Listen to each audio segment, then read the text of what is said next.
Israel terus membombardir Palestina. Bahkan ada yang bilang kalau Israel sedang melakukan genosida. Derita Palestina nggak cuma terjadi tahun ini saja. Apa yang terjadi sekarang punya akar yang dalam. Pendudukan. Gimana sih awal mula pendudukan Israel? Tanah Palestina merupakan wilayah kekuasaan Kerajaan Ottoman pada abad ke-15. Ottoman berkuasa sampai awal abad ke-20 dan lenyap pasca Perang Dunia I. Pada 1917, giliran Inggris yang berkuasa di sana. Masih di tahun yang sama, Inggris bikin deklarasi Balfour yang intinya perjanjian dengan kelompok Zionis untuk bikin negara di atas tanah Palestina. Sejak saat itu, warga Yahudi Eropa bermigrasi ke Palestina dengan skala yang masif dan dibantu Inggris. Populasi Yahudi di tanah Palestina juga melonjak dari semula di rentang 9-11% menjadi 27%. Kedatangan Yahudi bikin ratusan ribu warga Palestina perlahan tergusur dari rumah mereka. Perlawanan pun muncul selama 1936 sampai 1969 yang dikenal dengan The Great Arab Revolt in Palestine. Tuntutan Palestina cuma satu, populasi Yahudi Eropa di tanah mereka mesti dikontrol. Namun, perlawanan Palestina dihadang oleh aparat Israel yang dibackingi Inggris. Penggusuran kian masif saat Plan Dalet resmi diberlakukan pada akhir 1947. Ini merupakan strategi pengusiran warga Palestina melalui penghancuran, pembakaran, serta pengeboman kampung-kampung warga Palestina. Sebanyak 530 kampung dan kota Palestina hancur lebur. 15.000 warga Palestina mati terbunuh dan 750.000 warga Palestina terusir dari tanah leluhur mereka. Semua terjadi hanya dalam kurun waktu 2 tahun. Oleh masyarakat Palestina, hal tersebut adalah tragedi dan mereka menyebutnya sebagai Nakba, yang punya arti malapetaka. Pada 1947, PBB mengeluarkan proposal perdamaian atas permintaan pemerintah Inggris yang dikenal dengan UN Partition Plan. Rencana ini membagi tanah Palestina jadi 2 negara dan 1 wilayah khusus, Israel, Palestina, dan Yerusalem. Ketiganya berada di bawah naungan PBB.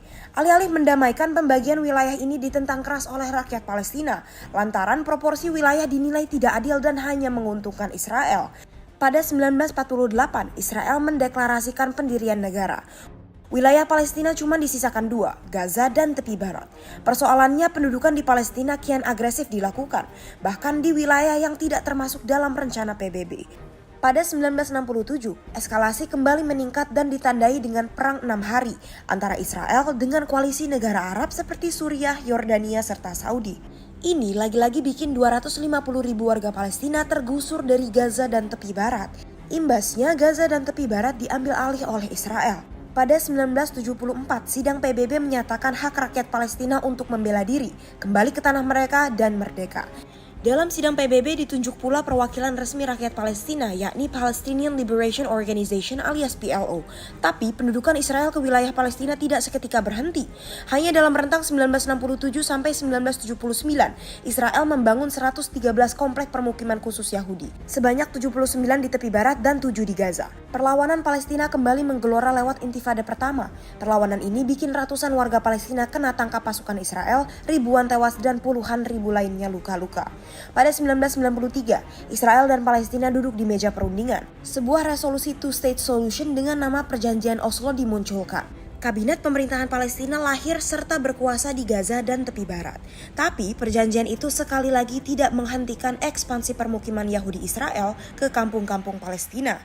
Data Amnesty International bilang kalau per 2005 terdapat 9.000 warga Israel yang bermukim secara ilegal di Gaza. Kondisi ini bikin rakyat Palestina kembali melawan dan kelak dikenal sebagai Intifada II yang meletus pada 2000. Ribuan warga Palestina jadi korban. Pada 2002, Israel membangun tembok tinggi di sekeliling Gaza. Pengadilan internasional menyebut pembangunan tembok tersebut ilegal. Namun, Israel berdalih bahwa tembok dibangun demi keamanan dan perdamaian. Alhasil, dengan adanya tembok, Gaza jadi penjara terbuka bagi warga Palestina. Pada 2005, Israel menarik pasukannya dari Gaza. 2 tahun berselang, Hamas, organisasi militan Palestina, mengambil alih Gaza. Meski begitu, pengusiran warga Palestina terus berlanjut di berbagai wilayah, termasuk di Yerusalem yang disetujui sebagai daerah naungan PBB. Pada 2021, warga Sheikh Jarrah di Yerusalem Timur mengalami pengusiran besar. Kepolisian menyerbu dan mengambil paksa rumah-rumah warga Palestina. Mereka berdalih kepemilikan warga Palestina tidak sah, sementara tanah tersebut dibutuhkan untuk pembangunan para pemukim Israel. Berbagai organisasi internasional kembali menyerukan bahwa penggusuran itu melanggar hukum dan merupakan bentuk penjajahan. Israel tidak menggubrisnya. 2 tahun setelah tragedi Sheikh Jarrah, perang pecah antara Hamas dan Israel. Kecamuk perang ini berbuntut panjang. Lebih dari 10.000 warga Palestina tewas dan Israel sampai saat ini terus menyerang Palestina.